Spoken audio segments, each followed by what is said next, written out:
Hai, bersama dengan saya Remy, 5 minit, 5 soalan untuk sains keempat, prinsip dan juga mekanisme pewarisan. Jom kita belajar.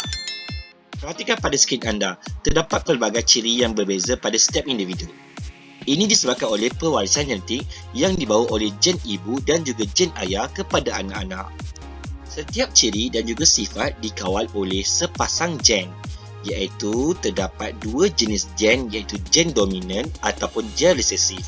Gen dominan akan dapat sentiasa menunjukkan sifat atau cirinya yang ditulis dengan huruf besar, manakala gen resesif hanya akan dapat menonjolkan ciri-cirinya sekiranya ketiadaan gen dominan dan gen resesif ditulis dengan huruf kecil. Sebagai contohnya ialah kalau T besar ialah tinggi sebab dominan, manakala T besar, T kecil juga adalah ciri yang tinggi kerana kehadiran T besar di situ, iaitu gen dominan, dan juga T kecil kedua-duanya adalah resesif, barulah dapat menunjukkan cirinya iaitu kerdil. Ini adalah contoh-contoh sifat yang dikawal oleh gen dominan dan juga gen resesif. Siapa pula pakcik ini? Ini merupakan Gregor Mendel, merupakan seorang saintis dalam bidang genetik sehinggalah dikenali sebagai bapa genetik moden. Beliau telah mengkaji Pisum sativum spesies ataupun kacang P sehinggalah memperkenalkan tentang raja skema pewarisan. Yang menggunakan raja skema, jom kita belajar berkenaan kacukan pokok baka tulen. Fenotip adalah ciri yang dapat dilihat pada induknya, iaitu pokok tinggi dikacukkan dengan pokok kerdil. Genotip ditulis dengan huruf besar atau huruf kecil, di mana T besar mewakili baka tulen dominan, manakala baka yang kedua ialah baka tulen resesif ditulis dengan T kecil.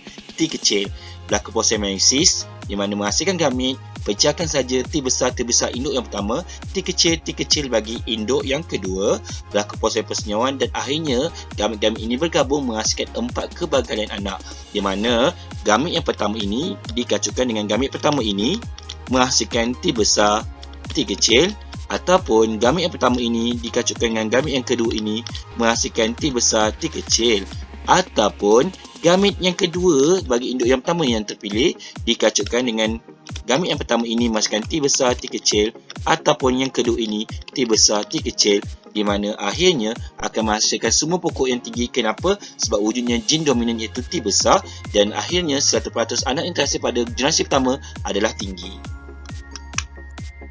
Seterusnya ialah kacukan hybrid, di mana fenotip induknya ialah pokok tinggi dikacukkan pokok tinggi, dan genotip F1-nya ialah T besar, T kecil. Kerana satu besar, satu kecil, kenapa? Sebab dia ialah hybrid. Dan meiosis akan memecahkan kepada dua, iaitu T besar, T kecil, sama dengan juga di sebelah kanan ialah T besar, T kecil. Berlaku proses persenyawaan menghasilkan 4 kebarangkalian anak, di mana yang pertama akan dikacukkan yang pertama ini menghasilkan T besar, yang pertama dengan yang kedua ini menghasilkan T besar, T kecil, dan yang kedua ini akan dikacukkan yang pertama ini menghasilkan T besar, T kecil, dan ini ialah T kecil. So, apa yang akan dapat lihat ialah T besar ialah tinggi sebab dominan. Yang kedua T besar, T kecil juga adalah dominan, ada T besar di situ. Yang ketiga adalah T besar, T kecil juga adalah dominan di situ, tinggi. Dan anak yang keempat kebangkalan ialah T kecil, iaitu kerdil. Jadi kesimpulannya nisbah genotip adalah 1 T besar, nisbah kepada 2 T besar, T kecil, dan juga 1 T kecil. Dengan nisbah fenotip yang dapat dilihat ialah 3 pokok tinggi, nisbah kepada 1 pokok kerdil. Secara kesimpulannya, generasi kedua akan menghasilkan 75% pokok tinggi dan juga 25% pokok kerdil. Mekanisme pewarisan sifat manusia. Sebagai contohnya, seorang lelaki yang berambut kerinting, si besar, si kecil, berkahwin dengan seorang perempuan berambut lurus, si kecil. Apakah keberangkalian jenis rambut bagi anak-anak mereka? Ayahnya ialah si besar, si kecil, berkahwin dengan ibunya si kecil.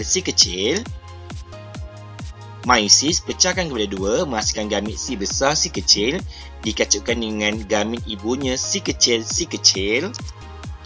Berlaku persenyawaan di mana si besar ini kacuk dengan yang ini mewujudkan si besar, si kecil. Si besar ini dikacukkan kebarangkalian dengan gamit yang kedua ini pada ibunya, iaitu si besar, si kecil, Atau gamit ini yang dipilih secara rawak. So ini dikacukkan yang pertama ini menghasilkan C kecil. Yang kedua dan yang kedua ini menghasilkan C kecil. So kebangkitan anak yang terbentuk ialah rambut kerinting, rambut lurus. Jadi kebarangkalian mendapat anak berambut kerinting dan juga berambut lurus adalah 50% ataupun 1/2. Itu saja 5 minit belajar bersama Seremi. Jangan lupa jawab 5 soalan, scan QR code ataupun gunakan link di atas. Bye.